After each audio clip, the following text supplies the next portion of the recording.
저는 터널 헌터입니다. 1989년 12월 24일 제4 땅굴을 지하 147m에서 발견해낸 사람이고 40년 넘게 북한 땅굴을 추적해오고 있는 예비역 중령입니다. 오늘 이야기할 제2 땅굴은 제가 직접 발견한 땅굴은 물론 아닙니다. 하지만 이 땅굴은 대한민국 땅굴 역사에서 가장 중요한 의미를 갖는 곳입니다. 왜냐하면 대한민국에서 땅굴이라는 존재가 처음으로 그 징후를 드러낸 곳이 바로 여기이기 때문입니다. 1972년으로 돌아가 보시겠습니다. 1972년 7월 4일 남북은 7.4 남북공동성명을 발표합니다. 당시 중앙정보부장이던 이우락 씨가 평양에 가서 김일성을 만났습니다. 그리고 자주 평화 민족 대단결이라고 하는 아름다운 말잔치로 공동성명을 발표합니다. 대한민국은 이 성명을 믿었습니다. 물론 군도 믿었죠.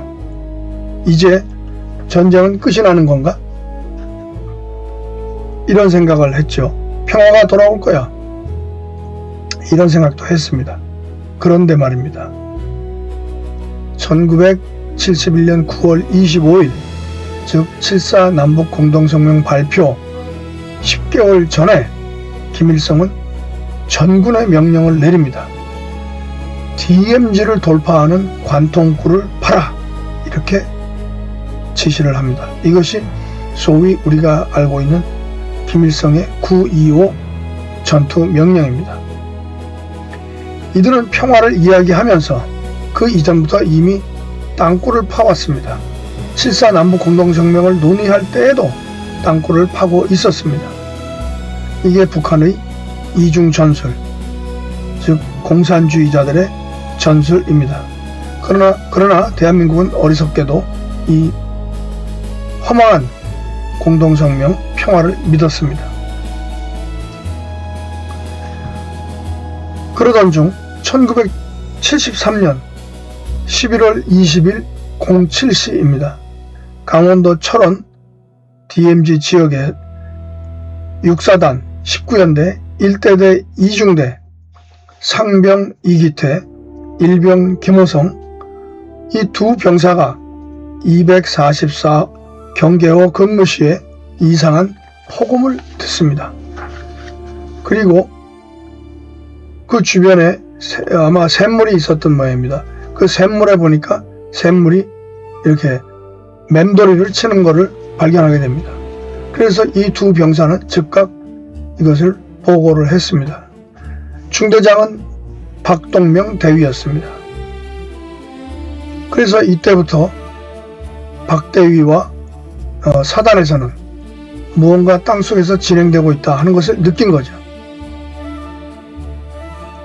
병사들은 보고를 매일 해왔고 중대장도 보고를 했고 사단장도 보고를 상급에다 했지만 잘 받아들여지지 않았습니다.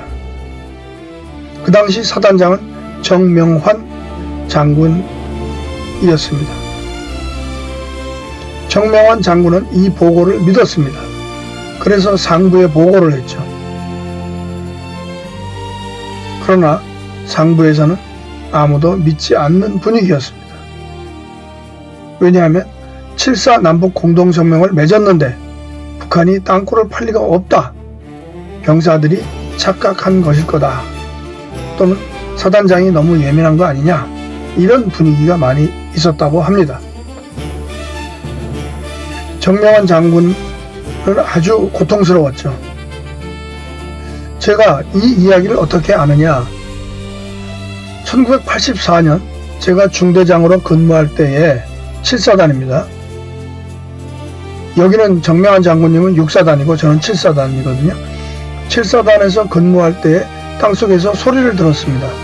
그래서 이것을 사단장인 정만길 장군에게까지 보고가 되었죠.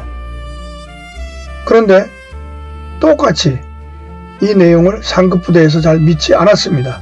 그래서 정만길 장군님이 정명환 선배님이죠. 전화로 한번 물었던 모양입니다. 그랬더니 정명환 장군께서 똑같이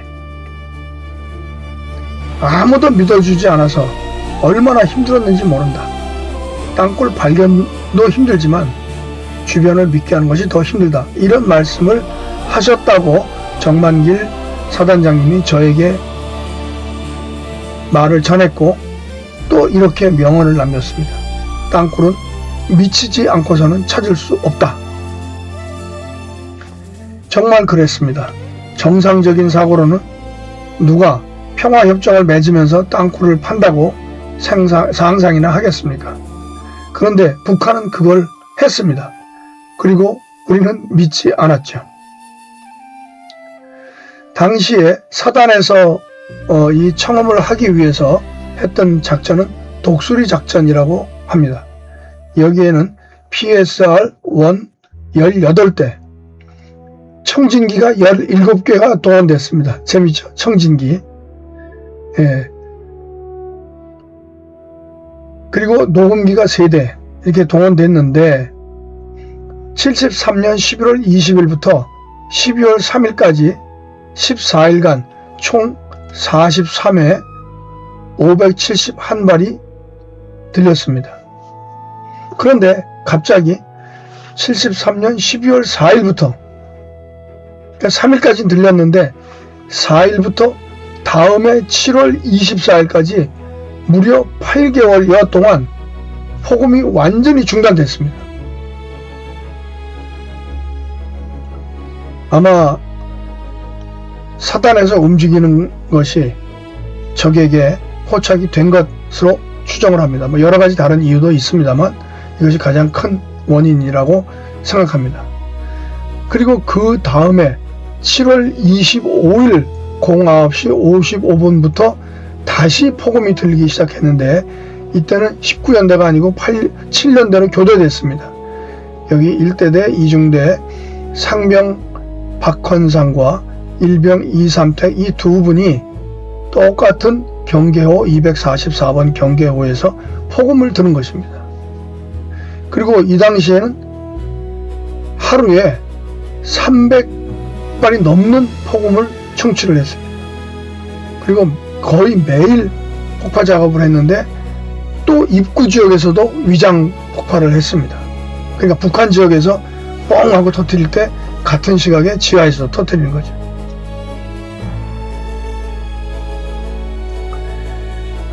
그리고 이들은 주로 밤에 잘 때는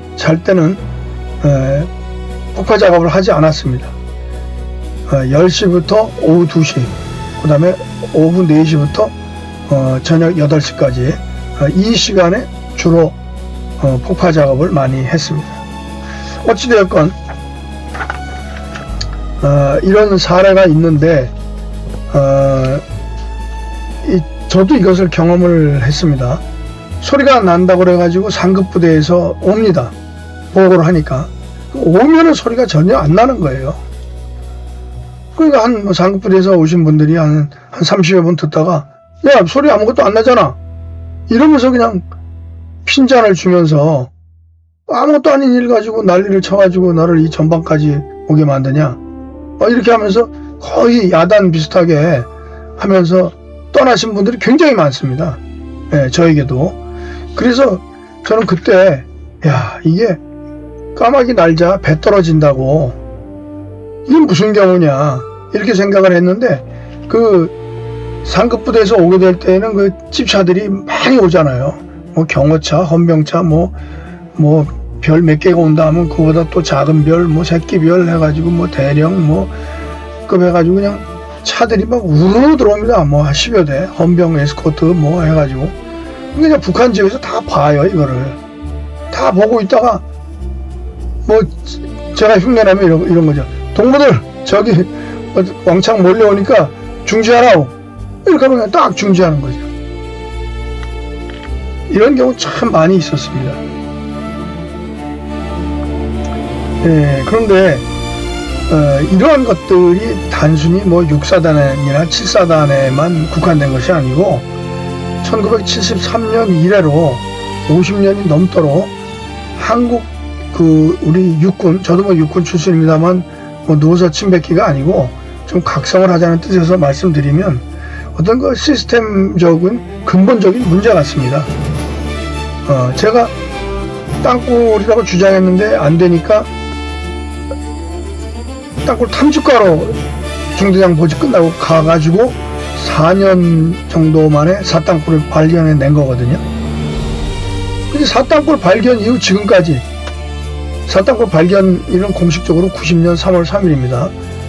기술적으로는 89년 12월 24일 날 발견했는데 이제 이게 역땅굴, 역갱도라고 하죠. 역갱도를 뚫어가지고 그 관통된 날이 3월 3일입니다. 그래서 그 이후로 지금까지 35년간 발견이 제로입니다. 이 제로가 된 그 원인이 어디에 있을까? 저는 늘 이것을 생각을 하는데 여러분도 한번 생각을 해 주십시오. 아마도 1973년과 똑같은 어떤 그 사고 체계에 의한 그 시스템의 경직화가 아닐까, 이것이 반복되고 있는 것이 아닐까, 이런 생각을 해봅니다. 잠시 옆으로 좀 샜습니다. 자, 이렇게 하고 육사단에서 이제 고통 속에서 뭔가 그 소리를 들으려고 막 노력을 하고 위치를 소리가 어디서 나는 거냐 이렇게 찾으려고 노력하고 있는 가운데에 74년 9월 5일 정말 놀라운 사건이 발생됩니다. 문산 지역, 지금의 삼땅굴 지역이죠. 삼땅굴 지역에서 북한에서 김부성 씨라는 분이 내가 땅굴 파는 측량기사요, 땅굴 파다 왔어, 이렇게 해가지고 이분이 철책을 넘어서 귀순을 합니다. 그리고 그분이 한 얘기가 내가 여기 땅굴을 파다 왔는데 여기 말고도 저쪽에도 한 10여 개 땅굴을 파고 있습니다, 이렇게 된 거예요. 그러니까 그때서야 이제 전군이 야, 이게 땅굴이 진짜mon이다, 이렇게 이제 완전히 공식적으로 어떤 그 정신적인 비상이 걸릴 거죠. 그래서 결국은 이게 정명환 장군이 한 말이 맞는 거로구나. 73년도 철원에서 들었다는 그 소리가 어떤 소리가 아니로구나. 이제 이런 그 어떤 각성이 일어난 거죠. 그래서 전군이 움직이기 시작합니다. DMZ 전 지역을 막 수색을 이제 하게 된 거죠. 그리고 특별히 서부전선 지역, 뭐 철원은 이제 중부에 속합니다만, 이제 파주, 뭐 연천, 문산 이런 지역을 막 이제 철저히 수색하게 됩니다. 그러다가 1974년 11월 5일 경기도 연천 고랑포 지역에서 구정섭 중사와 8명이 DMZ, 그때 그 진지 보강을 하러 나갔다고 구중사님이 유튜브에 말씀하시더라고요. 어쨌거나 그 진지 보강이라는 게 이제 수색 정찰 하면서 하는 거니까 나갔다가 김이 올라오는 거를 보고 바로 그냥 당일날 발견을 합니다. 바로 이게 제 1땅굴이 됩니다. 그래서 결국 정리를 해보면 소리를 제일 먼저 들은 곳은 73년 11월 20일 제2땅굴 지역입니다. 그런데 아무도 믿지 않았습니다. 그런데 74년 9월 5일 10달이 경과한 거죠. 김부성 씨가 귀순을 해가지고 땅굴 파다 왔다라고 얘기합니다. 이래서 군대가 깨어납니다.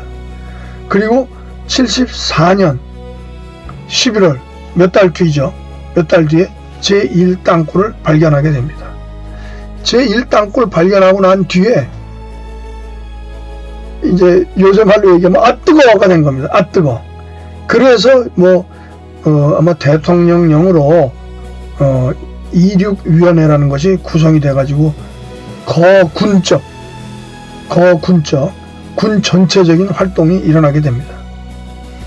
그래서 이제 농진공도 투입해라, 농업진흥공사죠. 그 당시 이제 코아 시추기가 농업진흥공사하고 광업진흥공사밖에 아마 없었던 모양이에요. 그래서 농진공이 이제 농사, 겨울철이니까 이제 농사가 없으니까 이제 좀 한가하지 않습니까? 그러니까 농진공이 아마 들어와가지고 여기 참여를 하게 된 거죠.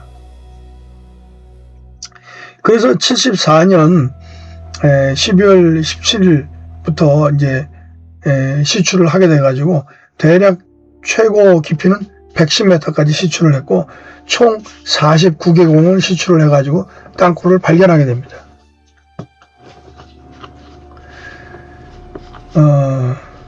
73년에 정명환 장군이 보고를 했고 그 사단에서 여기에 이상한 게 진행됩니다 했던 그 장소에서 시추공이 이제 지하로 떨어지는 현상이 이제 발생됩니다. 어떻게 발생되냐면 75년도가 됐습니다. 그래서 주한미군 공병단하고 또 이미 농진공에서 파견된 농업진공사가 여기 시추를 하게 됩니다.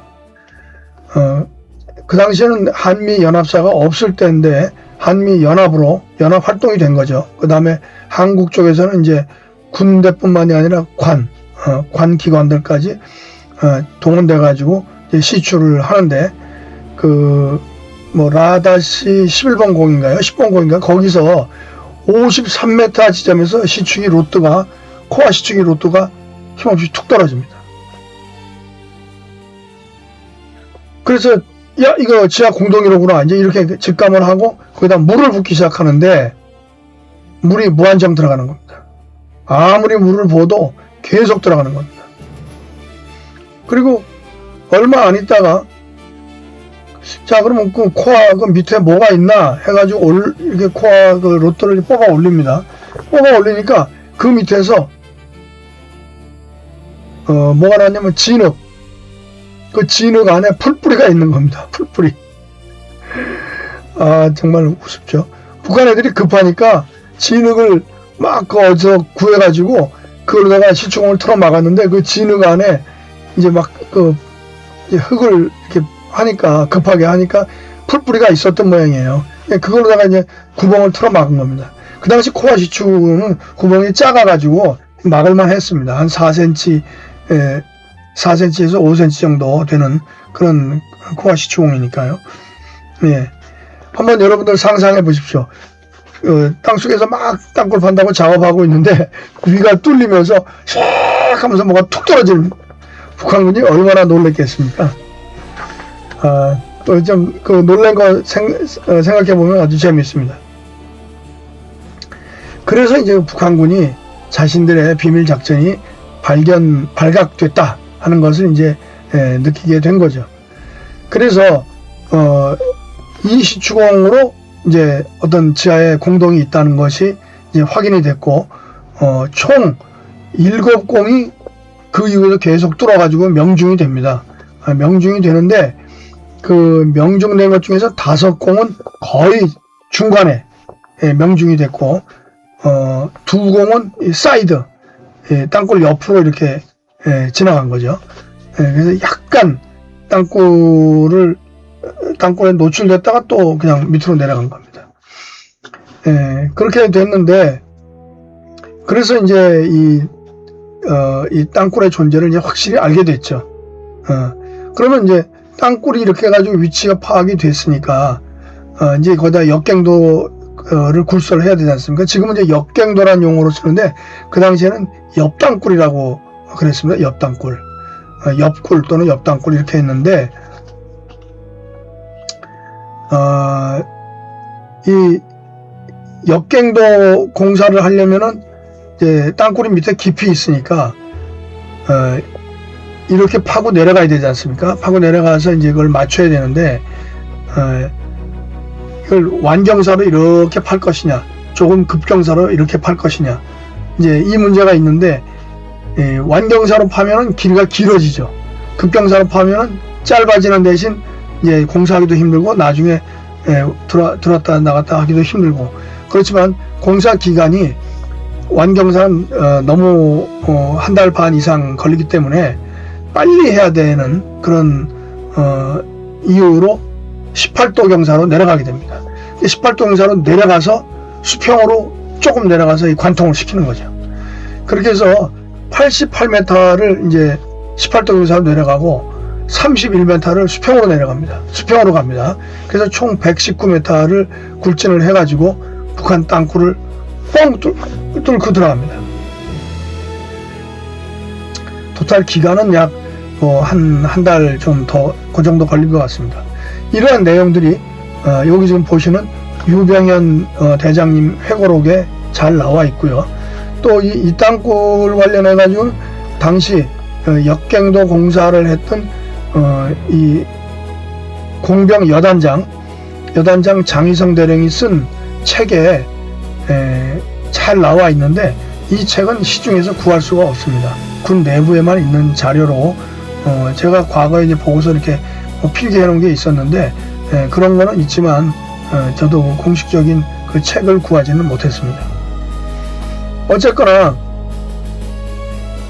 지하에서 이제 북한이 판 땅굴하고 우리가 파고 내려간 그 역갱도하고 이제 만난 거죠. 그래서 이 만난 날이 75년 3월 24일 날 아침 7시에 뻥 하고 관통됐습니다.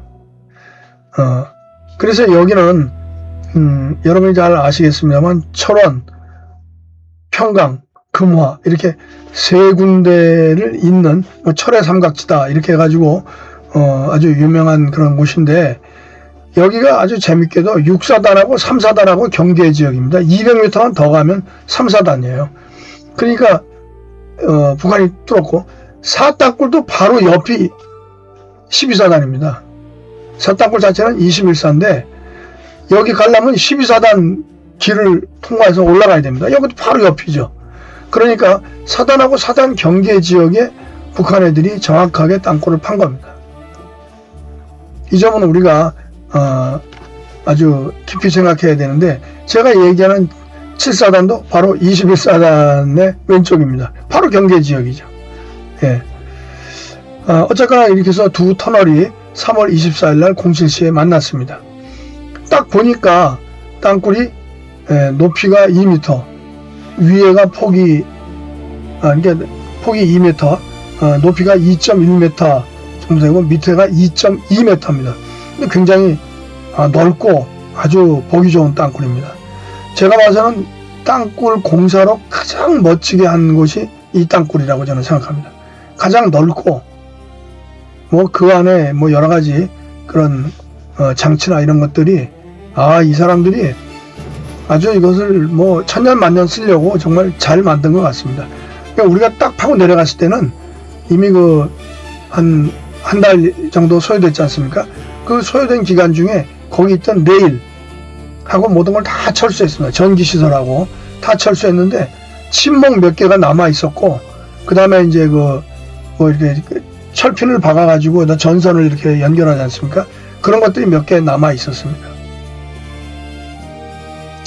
그리고 이 땅굴은 적 GP 후사면에서 이제 입구에서부터 파기 시작해가지고 적 지역에서 2,400m를 팠습니다. 그러니까 북한에서 2,400m, 그리고 이제 중앙 분계선서부터 800m를 이제 침범한 겁니다. 그래서 토탈 3,200m를 팠습니다. 길게도 팠습니다.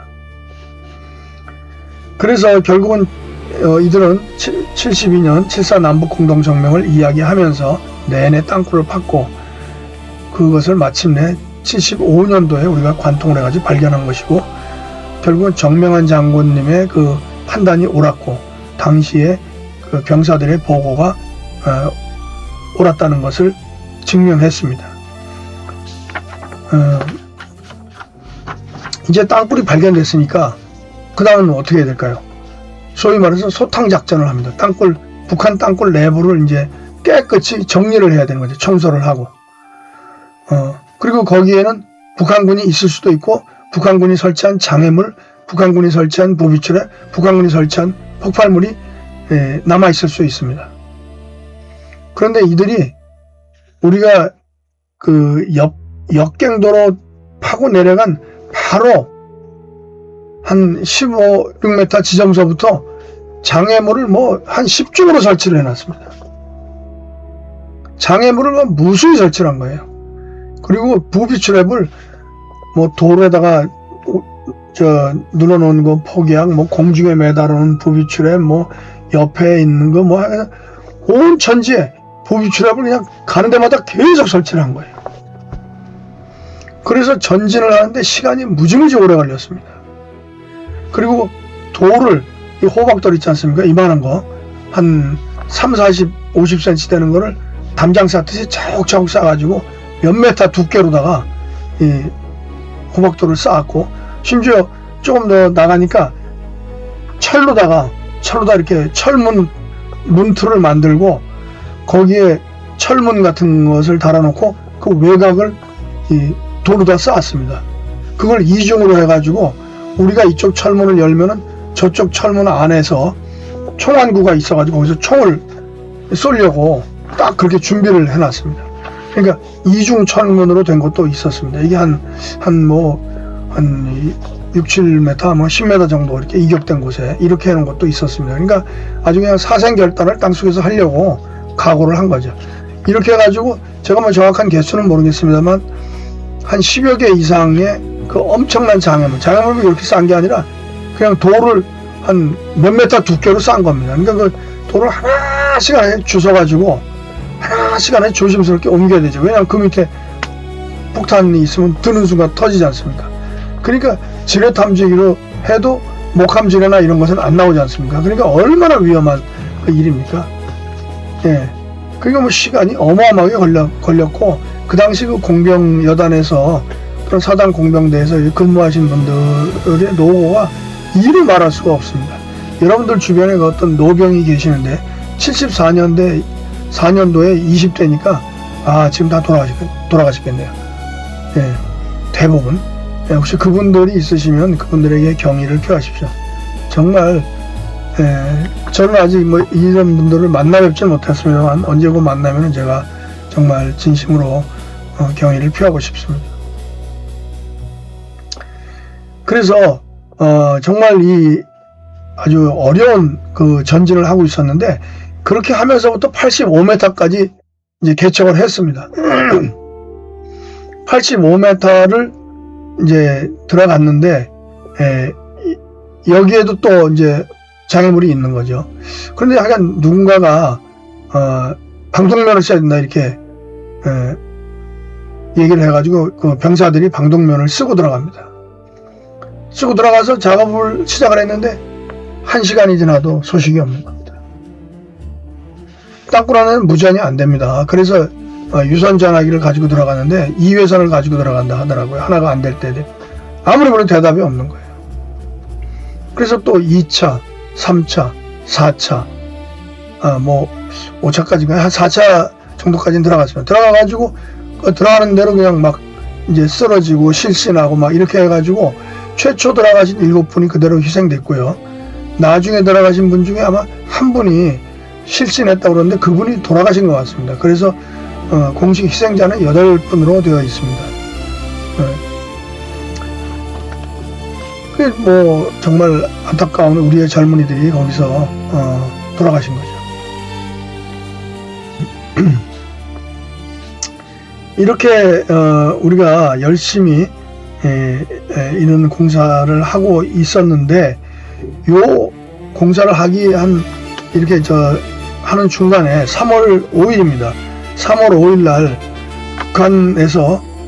북한군 3사단 23년대 2대대에서 유대윤 소위라는 그 귀순자가 귀순을 합니다.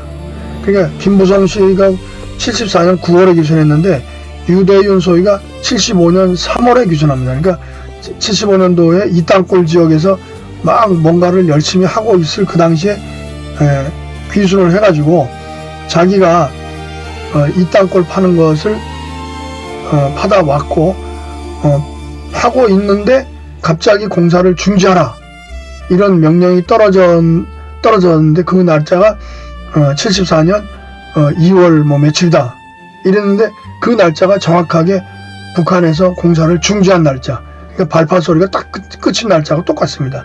그래서 이 유대윤 소위가 말한 것이 진실이라는 것이 이제 밝혀졌고, 이 지역에 75년도 2월 4일 날 인민무력부장 오진우가 방문을 합니다. 오진우. 그래서 이 중요한 공사장에는 꼭 오진우가 방문을 한다 하는 것을 우리가 알 수가 있습니다. 어쨌거나 당시에는 땅굴에 대한 경험이 없어가지고 매뉴얼도 물론 당연히 없었고, 그래서 우리의 소중한 전우들의 생명을 잃게 되었습니다. 정말 제 이 땅굴은 이렇게 해서 8분의 고귀한 희생 위에 우리가 발견을 했고 지금 들어가서 관광처럼 보고 있는 것입니다. 이 지역에 가까운 제가 사는 곳에 그 위로 헬기가 지나갑니다. 그래서 아까 헬기 소리가 녹음돼 가지고 다시 녹음을 했는데 결국은 또 지나가네요. 어쩔 수 없습니다. 제2 땅굴, 이곳은 대한민국에서 땅굴이라는 존재를 처음으로 그 징후를 나타낸 곳입니다. 그리고 1973년 아무도 믿지 않았던 그 소리가 났던 곳인데 74년 김부성 씨 귀순으로 깨달아서 75년도 8명의 희생을 딛고 발견해낸 땅굴이 제2 땅굴이고, 우리가 발견한 4개의 땅굴 중에서 가장 정말 땅굴로서 멋지게 만들었다. 이 북한이 한 거를 멋진다고 칭찬을 해서 좀 다소 이상합니다만, 어쨌거나 땅굴 자체로서는 가장 잘 만든 땅굴이다. 저는 이렇게 봅니다. 그러면 이 땅굴이 우리에게 남긴 교훈이 무엇일까요? 첫째, 우리가 지키는 평화는 공짜가 아닙니다. 북한은 평화를 외치면서도 땅굴을 팠습니다. 우리는 계속해서 경계를 늦춰서는 안 됩니다.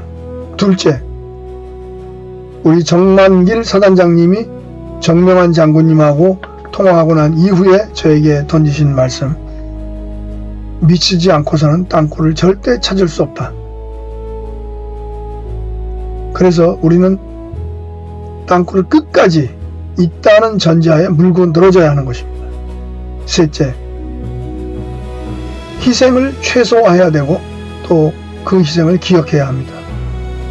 왜 8명의 젊은이들이 우리 곁을 떠났는데 그들이 있었기에 우리가 오늘날 편안하게 발을 뻗고 잠을 잘 수 있는 것입니다. 우리는 그분들의 희생을 기억해야 하고, 제2 땅굴 앞에 가면은 여기 보이시는 이와 같은 그 추모비가 마련되어 있습니다. 저도 거기 얼마 전에 미국 사람들을 인솔해 가지고 가서 묵념을 한 바가 있습니다. 저는 제4 땅굴을 XYZ를 계산해서 발견하게 한 그 장본인인데요. 그 이후로 지금까지도 계속해서 땅굴 문제를 추적하고 있습니다. 왜냐하면 저 말고는 하는 사람이 없는 것 같습니다. 땅굴에 대한 심각성을 말씀하시는 분들은 많은데, 땅굴을 과학적인 방법으로 발견해냈고 그것을 지금까지 집요하게 물고 늘어지는 사람은 아마도 저밖에 없는 것 같아서, 제가 이제 나이도 나이인 만큼 꼭 기록을 남겨야 되겠다는 사명감으로 이렇게 만들고 있습니다. 그리고 제가 제5 땅굴, 어쩌면 그것이 먼저 제4 땅굴이 되었어야 되는데 제4 땅굴이 되지 못한 그 땅굴에 대한 추적을 지금 굉장히 강하게 하고 있습니다. 오늘 제2 땅굴에 대해서 여기까지 말씀을 드리고 다음번에는 제3 땅굴에 대해서 말씀을 드리겠습니다. 물론 제3 이후에는 제5까지 갑니다. 일단 제5까지 가는 영상을 만들도록 하겠습니다. 여러분, 어떻게 보면 재미없는 영상 지금까지 저와 함께 해주셔서 감사합니다. 저는 터널 헌터 최태선 예비역 중령입니다. 감사합니다. 보아주셔서.